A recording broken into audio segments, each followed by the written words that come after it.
Hey girl, Marissa here. You are listening to the Codependent Dummy podcast.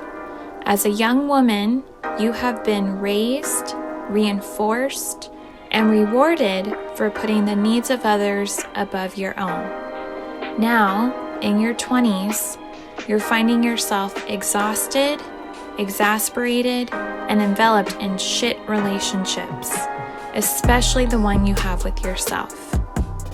Codependency is a way of being where we put the feelings, wants, and needs of others above our own in an unconscious attempt to meet our own feelings, wants, and needs. Sorry to break it to you, sis, but that is not sustainable. This podcast is to help you undo all that so you can stop playing small and start taking up space, you dummy. Let's get to it. All right, folks. Today we have Natalie Moore. She is a licensed therapist, content creator, expert speaker based in Pasadena, California, for our international listeners. She helps ambitious, creative millennials increase their emotional resiliency and transform limiting patterns to create the life, love, and career of their dreams. Natalie incorporates holistic modalities like mindfulness, somatic psychology, and breath work into her work to support the natural healing process. She offers online secure teletherapy to California resident adults. Natalie, thank you for coming on. Thank you so much for having me. I'm excited to be here. Yes. So, in your words, how do you define the term codependency? I like to keep it simple.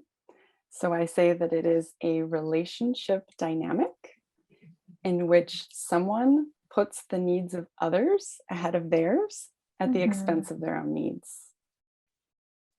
Okay, that was so simple. I already forgot it. A relationship dynamic where one puts the needs of others. Go ahead. Yes, in which one puts the needs of others ahead of their own at the expense of their own needs. Mm-hmm. At the expense, right? There's a cost. Exactly. It's one thing to be generous. It's one thing to give and help and provide from a place of love and caring. And it's another to keep giving and giving and giving to the point where you're taking from your own tank and taking from your own reserves. Right. And given that is such an eloquent definition, you have some experiences of codependency in your own life that you can share with us. Absolutely. So this will go very deep, very fast, because the standout example of that is that I was in an abusive relationship in my early 20s, which at the foundation of it was a codependent relationship. I was putting the other person's needs, his need for control, his need for dominance, over my needs for safety, worthiness, my autonomy. And that was a huge formative experience in my early adulthood that I had to come out of and heal from. And reflecting on that relationship, Natalie, what comes to mind for key highlights? Oh gosh, what's that word? I can't think of the word. Bona fide codependent moments. All of them. So when you're in an abusive relationship, there's a cycle of abuse in which the person fantasizes about abusing you, sets you up for abuse. So they put you in these double bind situations where you really can't win. And they play on the fact that you want to please everybody all the time, and that you have a desire to please and a desire to not disappoint others. And then the person abuses you, whether it's physically or emotionally. Sometimes that can manifest as sexual abuse, depending on the relationship. And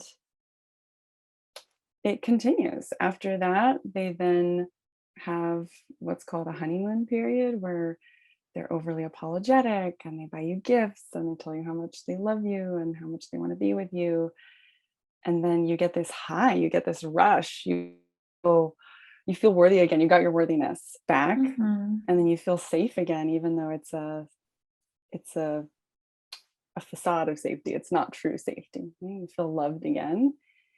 And then unfortunately the cycle continues. The person starts to fantasize about abusing you again. And so you don't realize that you're in this pattern until you're out of it. You're kind of in the fishbowl. You're so close to the dynamic that you can't really see it. It's not until you're out of it that you start looking back and you're like, oh my God, I can't believe that I was doing that. And so how is this related to codependency? It was fueled by codependency. I wouldn't have gotten into a relationship like that had I not had codependent tendencies. I was always putting this person's needs before my own. I was always making this person more important than me in my mind. Right. And so I believed the things that they said to me. I believed it when they were gaslighting and said, no, I didn't do that. No, I didn't say that. I started to think I was crazy. And so it's not until you identify that that's codependency and realize, oh, crap, this is a cycle that I'm in that's really unhealthy and really damaging and unsafe for me, that you can start to come out of it and seek help and guidance from other people who know about it or have been there themselves and can help pull you out of it so that you can start to value yourself, stand up for yourself, create environments that promote safety and good mental health, and hopefully not fall back into that pattern ever again. Hopefully. Yeah. I was one of the lucky ones. I had support and was able to get out of it. Not everybody is as lucky as I am. No. And what do you sense of the things you've done in your healing has promoted the most growth from codependency?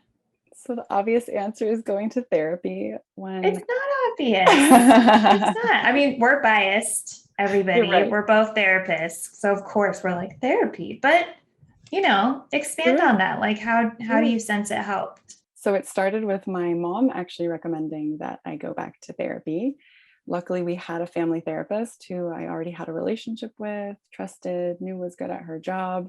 And so I just picked up the phone, which is sometimes the hardest part, called her, made that first session, and we got started. And I didn't really know what my goals for therapy were when I went in, but I remember her asking me, and I said that I just wanted to know myself better. I didn't feel like I really knew myself. I felt like I was in life constantly going through the motions of, okay, what am I supposed to do? I'm supposed to get good grades. I'm supposed to go to college. I'm supposed to get a good job. Okay, what are all the things I need to do to make that happen?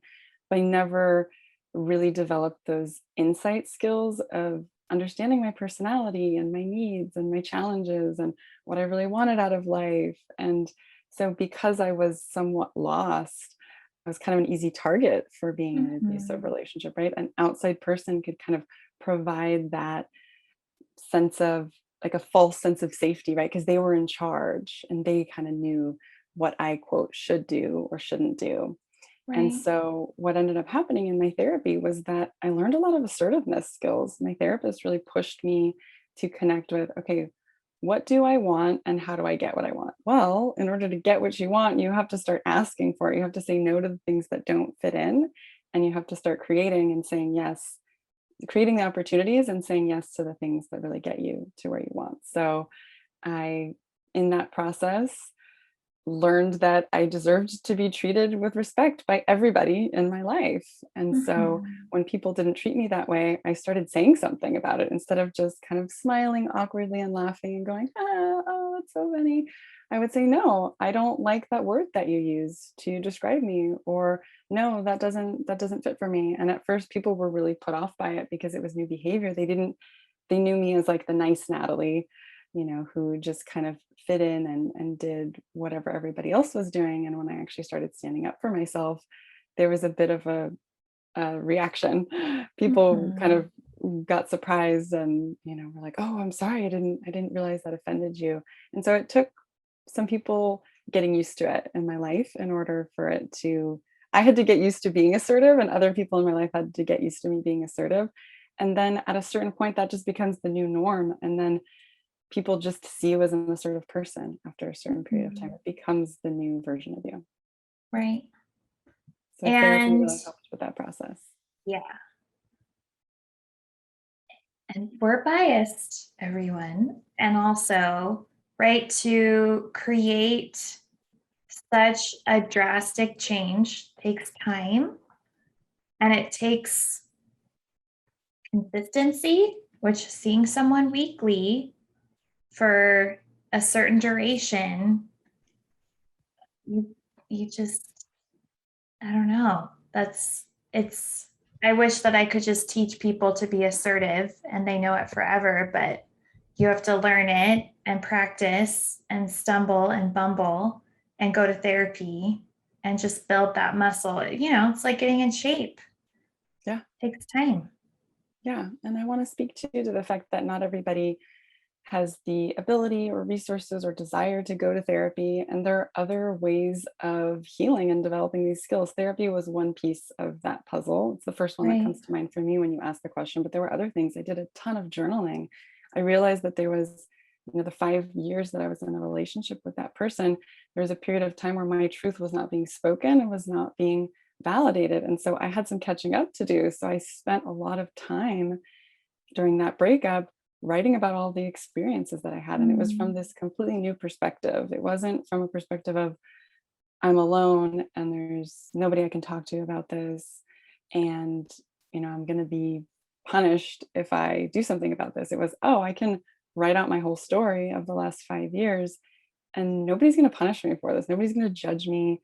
No one's going to tell me, you're an abused woman, you need to get out of this relationship. I was already out of the relationship. I was already in an empowered place. And so journaling is something that really anybody can do, right? Another huge part of my healing process was hiking. I had Mm. no connection with nature or something greater than myself before the breakup. And it wasn't until I had that breakup and was exposed to other healing um, approaches that I started going hiking with my stepdad. He wanted to cheer me up. And so the way that he knew how was to take me on a hike. And little did he know that was going to be also a transformative experience for me. I fell in love with nature. I wanted to start hiking every week, every day. I wanted to surround myself, with beauty. And there was something so healing about just spending time outside and knowing that like the trees can't judge me, the birds can't judge me, the mountain can't judge me. There's all this beauty around me and it's just there to be appreciated and it doesn't expect anything in return. So I also had some really healing people in my life. My sister really stood up. She Mm. really got involved and really wanted to help me rebuild a life down here in LA.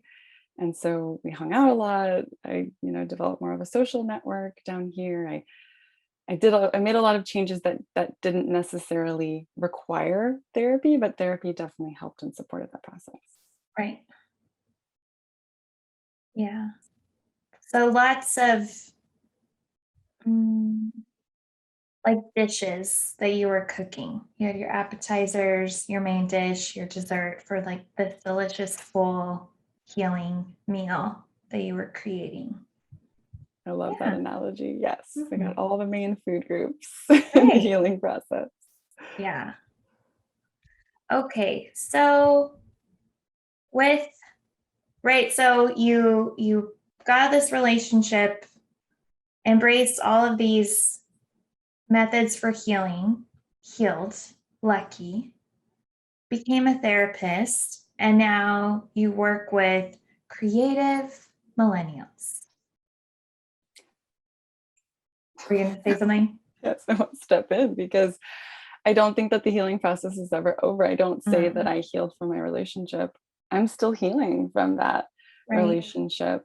I think that it's like an onion, there's all these layers, and I peeled through a really big, fibrous skin of that outside onion, and it left, maybe thinner, more delicate layers of skin on the inside. And I'm still finding layer upon layer upon layer. Like this abuse happened in San Francisco when I was living up there, and I just went on a trip a with my current partner to San Francisco. And I had no idea how much emotion was still there until I started walking past apartments that I used to live Mm. with this ex, and jobs that I used to have, and the school that I went to. And so there's still more layers there. So I just wanted to add that nuance to it, that it never really fully ends. And that's not a way of freaking people out and saying you'll never be healed. It's an opportunity. There's always more opportunities to feel deeper emotions, understand yourself on a deeper level, and just keep healing that next layer and that next layer. It's therapeutic, and it actually feels good to get to those deeper layers and keep revealing them. Mhm. Yeah. No, some of the episodes I record, the solo casts, I'll also talk about it in therapy that week. And I'm recalling an incident from 10 or 15 years ago. I'm like, therapist, we need to revisit this. So, yeah, it's an ongoing onion peeling, healing journey. Mhm. So, with the creative millennials you work with, what are some codependent patterns you see limiting them? So many. And I say that lovingly, because I relate to so many of them too, and have worked through a lot of them. The number one thing that pops into my mind is people saying yes all the time, especially women. I work with a lot of Mhm. young women, and there's this idea that we have to be the perfect mom or the perfect partner or the perfect boss or employee, or enter role here. Mhm. And there are so many demands placed on us every day that it's really hard to say no to the things that aren't a perfect fit, or that you don't have time for, energy for, space for. And so one of the things that I help my clients do is really connect with, okay, what do you want, what do you need, what are the things that are really going to propel you forward and make you feel full and make you feel fulfilled. And if something is asked of you that you really don't have time and space for, how can you lovingly and respectfully decline that offer? Right. um, it can be really tough because we often identify with some of the parts of codependency that we see as good or beautiful, right? Like we want to be a nice person, we want to be a kind person, we want to be helpful, we want to be generous, all these things. But codependency is actually an unhealthy pattern in which you can't connect to those qualities as much because you're not maintaining boundaries. You're doing too much, right? And so instead of seeing it as, oh, when I start saying no, I don't want to feel guilty or I don't want to feel bad about myself. It's actually the more you say no to the things that aren't a great fit for you, the more space you have for the things that are a great fit. And you can actually be more kind and more generous because you're not building up resentments around things, and you're not overburdened and stressed, right? When we're overburdened, we're not able to connect to those beautiful parts of ourselves as much because we're just so overwhelmed and tired. Mhm. Yeah. So saying yes. So saying yes reflexively instead of checking in and asking yourself, well, is this a hell yes? Or is this a, yeah, I guess I'll do it, right? Like there's a big Mhm. difference between those two. And if you're not feeling like the yes is really aligned with your values and what you want and where you're trying to go, then you need to hang out in the maybe a little bit longer, and maybe even play with the no and see what the no feels like. I have a really great bridge technique that I teach people around this. So, a little bridge behavior is saying, let me think about that, or when do you need to know by, or let me check my schedule and see if I really have, the time for this, or let me see if I have the bandwidth. Um, because that way you're not really saying no. So you're kind of practicing, kind of flirting with the idea of no, but you're also not doing a knee jerk yes. So that is a Mhm. skill that really helped me in the beginning when I was developing that no muscle. A bridge.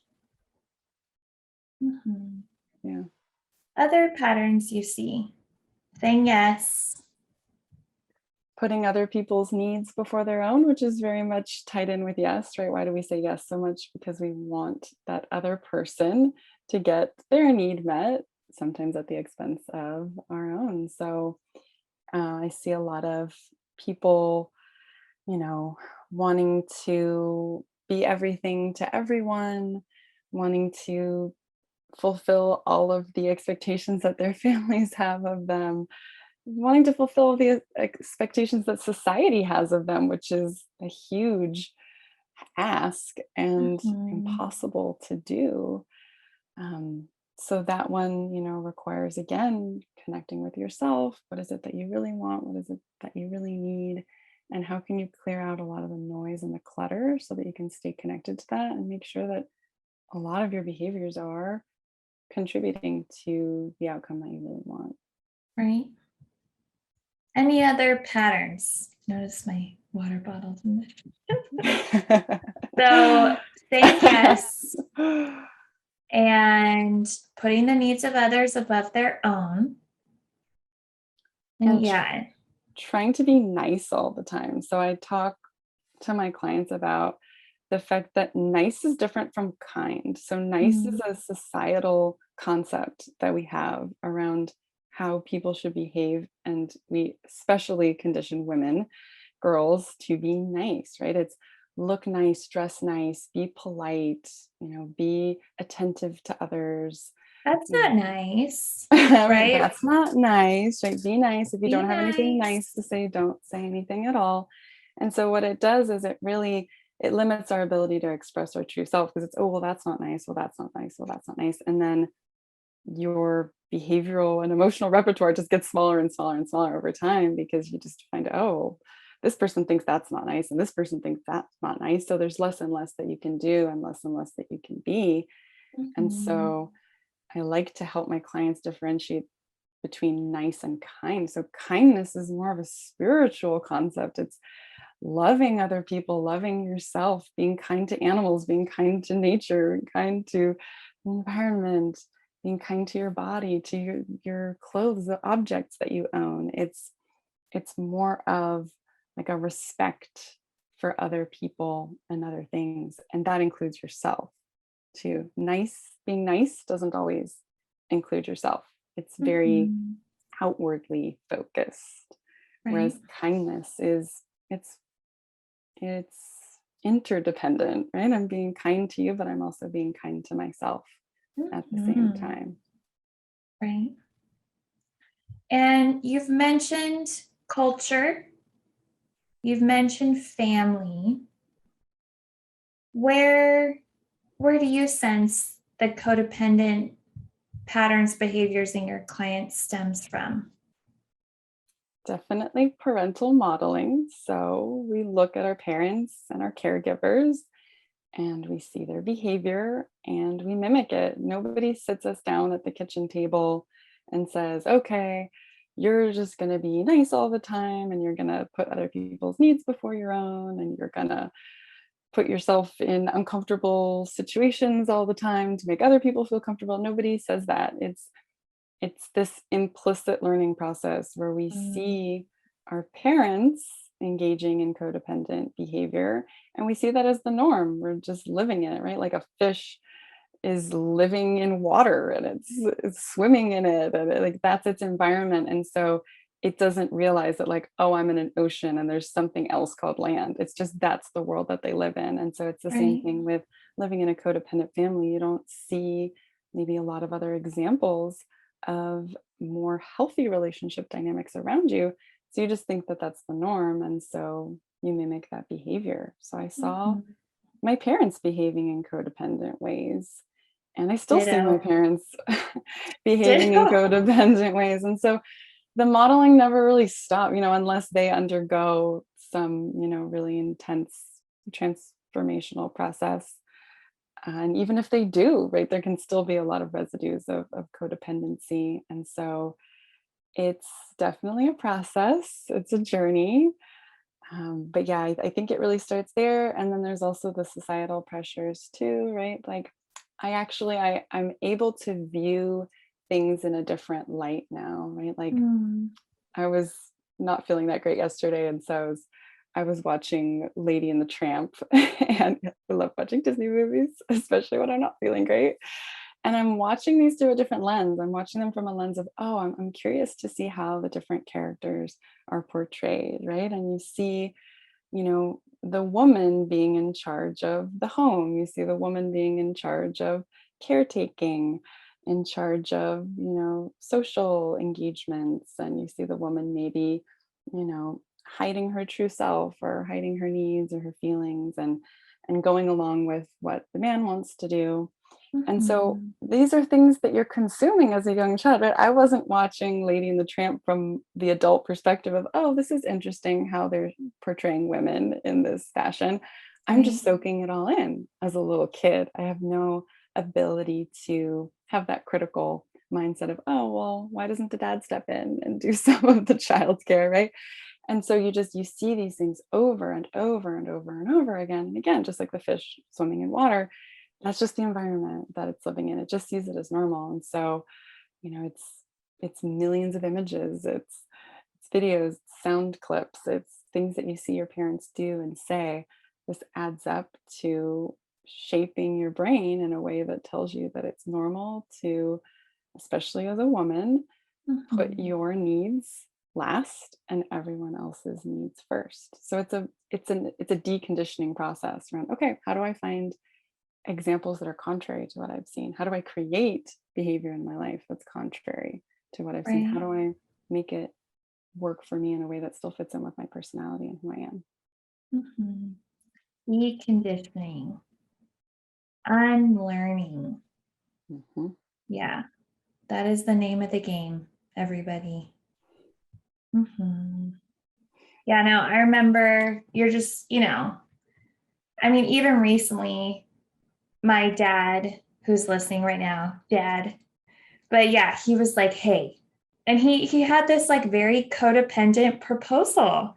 And I was like, Dad, don't be a codependent dummy. He's like, well, this is the only way. And I was like, oh, you could just be assertive and upfront and honest in this situation. Or yeah, we can try to navigate, collude, and manipulate something.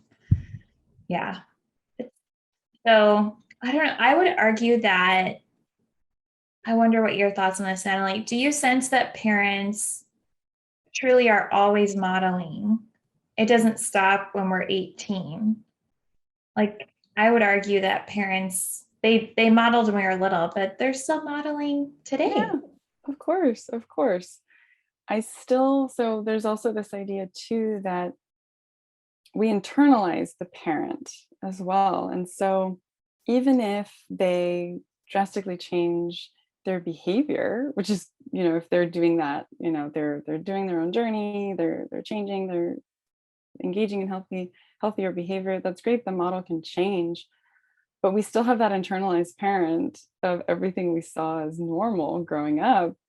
And so it takes time to change that. The structure of our brain changes every day. Our Mhm. brains will be different after this interview together because of the conversation that we had, the thoughts that we had, the social interaction that we had, the head nods that we're sharing back and forth, the connection that we feel. This changes. There's little connections that you're going to make and that I'm going to make that, oh, I didn't think of it. I've thought about this topic so much, but I didn't think about it in exactly that way. Or, oh, I didn't know that story. Now you're connecting other stories that you've heard that are similar to mine, right? Your brain is changing based on experience. And Mhm. so if we want to change it in a healthy way, we have to create new healthy experiences to change that. Right. And so, like I said, that can take time. And and so let me come back to what I was saying before about we have this internalized model. So I have an internalized idea around what the things are that are going to please my mom and my dad. And so I unconsciously am still acting in a lot of ways when I'm around them that I think is going to please them. Right? I might wear a certain thing. I might do my hair a certain way. I might laugh a certain way or um, exaggerate one part of what's going on in my life and completely ignore another thing that's going on in Mm. my life. Right? I have to consciously notice, okay, what's going on right now? How am I editing myself to try to please my parent right now? And is there a way that I can shed some of that, let go of some of that, and step in more authentically? So Mhm.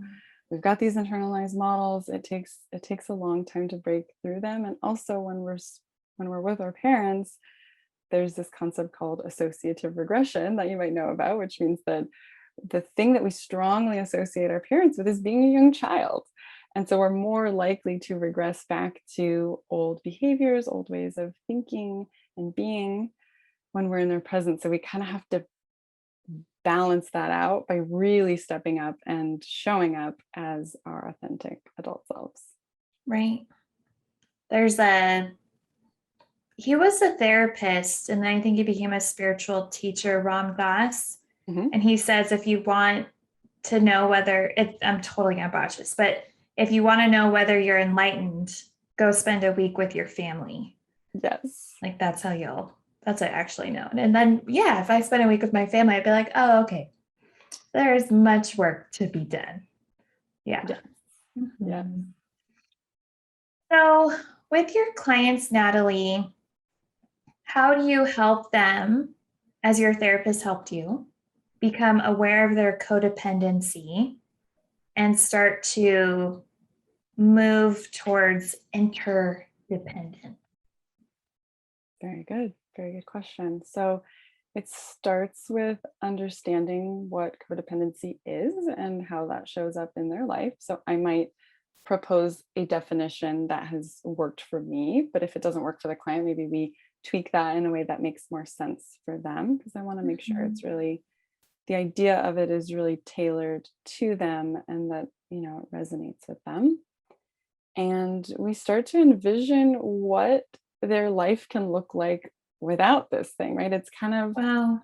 we tend to have a way of when clients come into therapy, including myself, we tend to talk about the things that we don't want, right? I don't want to be anxious. I don't want to be depressed. I don't want to be codependent. I don't want to be a perfectionist. I don't want this. I don't want that.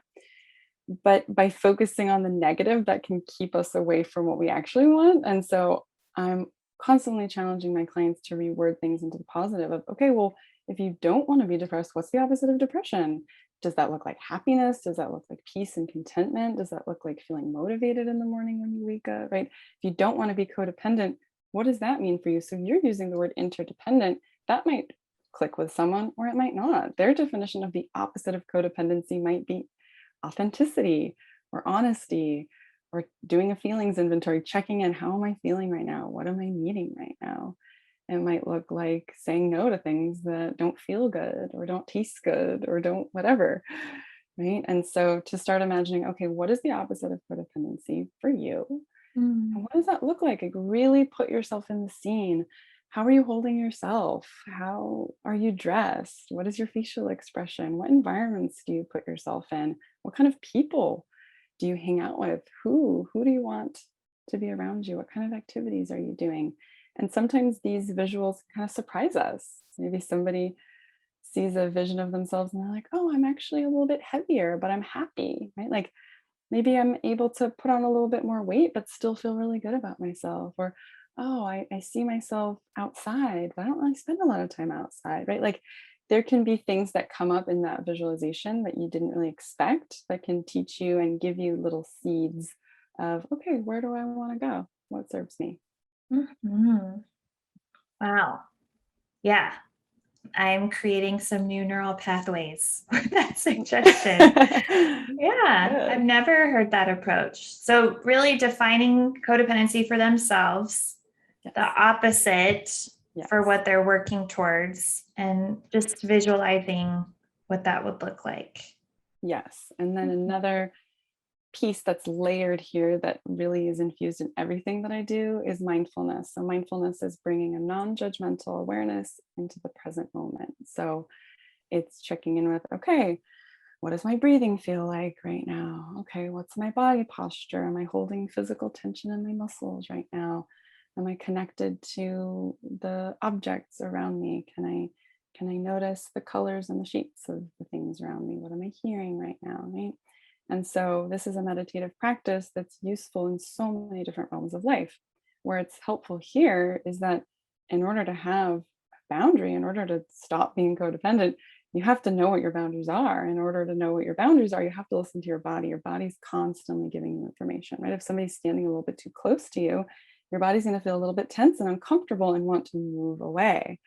So, in order to set a physical boundary with someone who's standing too close to you, have to be connected to your body and the emotions that are manifesting in your body. And Mhm. then you also have to connect with, well, what do I want? Okay, I want to be further away from this person. How do I make that happen? I take a few steps back. So that's a very literal example, but we could, pop into the blank so many different examples of, right? Oh, I didn't like the word that that person used to describe me. That makes me feel offended or sad or angry. What do I need to do? If the situation is appropriate to do so, I feel safe doing that, I can correct that person and tell them, no, I don't like that word that you used to describe me. Here's why. Right. So again, we can put so many different examples here, but if you're not mindful, then it's going to be really hard to make behavior change because you're not connected to the information that tells you what needs to change and how you need to change it. Mhm. Yeah. So many, so much hurt and pain and drama I've inflicted on myself because of that initial um, hesitation, reluctance, and just waving that aside. Right. So I'm glad you brought that up. So let's focus on that part of the equation. So let's use the example of the person standing a little bit too close, right? I'm feeling the warmth of their breath on me. And now with COVID, there's another layer there. It's like, oh, maybe I don't feel physically safe because this person's too close. Maybe my thoughts are Right. racing. There's this moment that will often happen with people who struggle with codependency where the thought comes in, oh, well, what if I hurt this person's feelings by moving back or asking them to give me more space? Or they get mad at me Or like they get some mad guy at did me. last year. And I was like, oh, Marissa, why did you say anything? Yeah. Yes. And so the easier thing to do, the more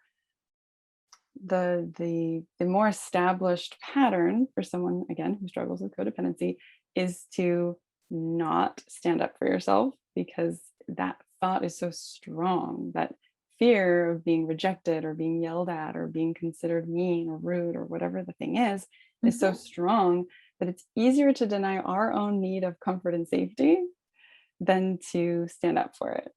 But Right. when you start doing this process, which if you're listening to this podcast, you're already on the path, the new way of doing it is you hear your own thought of, oh, wow, I don't feel comfortable with how close this person is standing to me. Ooh, what if I hurt their feelings? The new thought is, you know what? Their feelings are their responsibility. And I need to stand back or I need to ask this person to give me more space because that's more important right now. My needs Mhm. are just as important. My need to feel safe is just as important as this person's needs to whatever their needs are. We don't know what their needs are because we're not them. We only know our own. And so when you start doing that, yes, sometimes there are uncomfortable situations that make it harder, right? And maybe the person does yell at you and then you're being kind of punished for standing up for yourself. Luckily, what I have found in my healing from codependency journey is that most of the time I actually get either a neutral or a positive response. I don't Mhm. actually get as many negative responses as I expect. So I'll give an example of that. I often have a fear of canceling plans on people. I'm so afraid that people are going to be upset or mad or disappointed or think that I'm flaky or all these horrible things. And Mhm. yes, every now and then you cancel on someone and they have a negative reaction. Okay, that happens. But most of the time, people are very understanding. Sometimes they say, oh, I'm so glad that you're taking care of yourself and taking a break. Or they say, you know what? I was actually feeling really strapped too. I'm relieved that we're rescheduling because now, I have more time to get the things that I have to get done. So we build up all these fears in our minds of how people are going to react when we start setting boundaries. Yes, sometimes they react negatively, but from what I've found, it's never as bad as you think it's going to be. And you can always comfort yourself afterwards. You can, if you have a therapist, talk to your therapist about the situation. You can talk to a friend about it who's really encouraging and understanding. And you can practice some self compassion and understand that, okay, it's not always going to go perfectly. You're practicing new behavior. It's going to be hard at first, but it does get easier over time. Mhm. Easier over time. Because you brought up it's easy in that moment to shoo away our intuition, right? But long term, that is the harder way. Absolutely. And so, yeah, developing that assertive, interdependent, authentic, independent muscle, it's easier over time for you, which that's what matters most. And everyone else can deal with their intuition and authenticity. It'll work out. Yep, just focus on what you can control. And I love that you brought that up with the idea of ease. There's this quote that says, if you do what's easy, life gets hard. But if you do what's hard, life gets easy. And so that really fits in here with codependency, right? It's a lot easier in the short term to deny your own need and do the thing that's more familiar. But it gets really hard because you're constantly overwhelmed and taking on too much and feeling guilty and resentful and all this stuff. Right? But if you do what's hard now, which is being assertive and standing up for yourself and getting your needs met, it gets so much easier over time because your plate is not over full. You've taken on what you can handle, and that is so much easier than having an overflowing plate. Mm-hmm. Yeah. And we've talked about mindfulness, talked about some activity, exercise to do. Is there another mindful activity, breath work, somatic technique you'd recommend for all of us to implement this week to help with our codependency?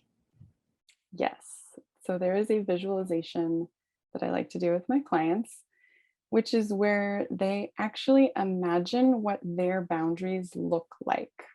And so you can get really creative with this. You can kind of think about, okay, if I have a boundary around my body, what is it? What does it look like? What is it made out of? Is it a fence? Is it a wall? Is it a big bubble? Is it a glass bowl? Is it like a vortex or a fog or a veil around me, right? You kind of imagine what it feels like, what it looks like. How far away from my body is it, right? Is it way far out and I need a lot of space? Is it close in and okay, this is just my space. This is how much space I need. I don't need much more than that. Is it permeable? Does it have doors, windows? Does it have little holes? Or is it like a cell that has like a membrane where certain things can come in and certain things can go out? How far around your body does it go? Is it all around your body? Is it just around your face and your head? Does it protect certain parts of your body that have maybe been violated or not respected in the past? Right? Is it thicker in certain areas, thinner in others? Right? So there's no right or wrong way to do this exercise. It's a very creative exercise. And this is something that you can either do with someone, you can do it with your therapist, and they can kind of help you with that process. You can do it on your own as like a journaling assignment. If you like creative writing, you could actually draw it out. If that's something that feels good to you, you can kind of draw your body and what your boundaries look like around your body.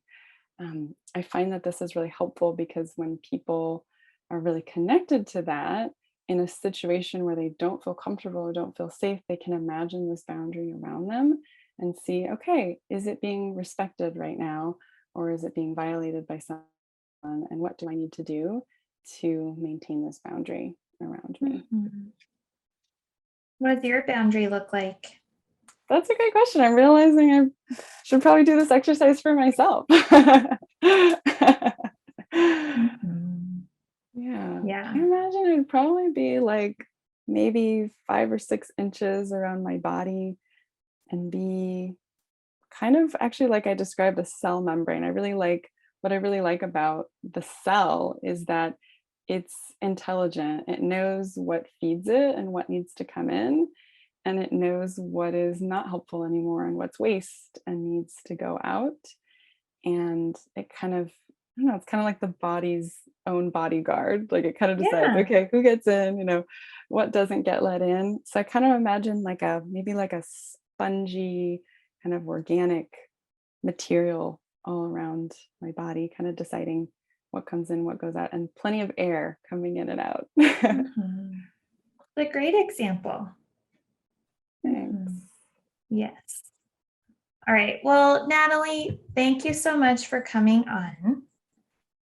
you have something to share with us. What are you sharing with us? Yes.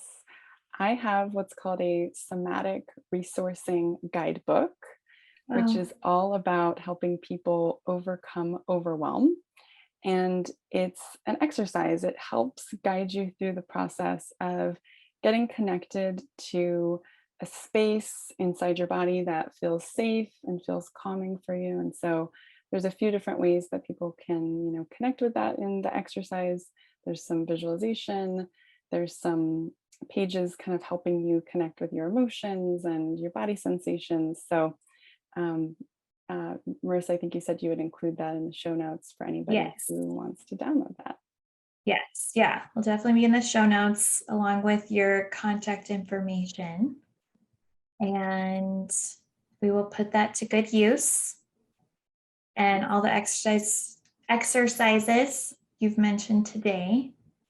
So thank you, Natalie. Thank you for coming on. Thank you so much for having me. It was such a pleasure. Hey girl, it's Marissa again. I'm not like a regular podcaster, I'm a cool podcaster, right? Thank you for listening and staying till the end. You can find me on Instagram at Therapy with Marissa. Email me, marissa@codependummy.com. Check out codependummy.com for more information on the show. And baby girl, a subscribe, rating, and review would be much appreciated. Till next time, I want you to remember, if you are feeling unseen, I see you. If you are feeling unheard, I hear you. And if you think that you don't matter, know that you matter to me. I want you to go out there so you can stop playing small and start taking up space, you dummy. And now, the disclaimer. Girl, this is not therapy and I am not your therapist. This podcast is designed to provide accurate and authoritative information in regards to the subject matter covered.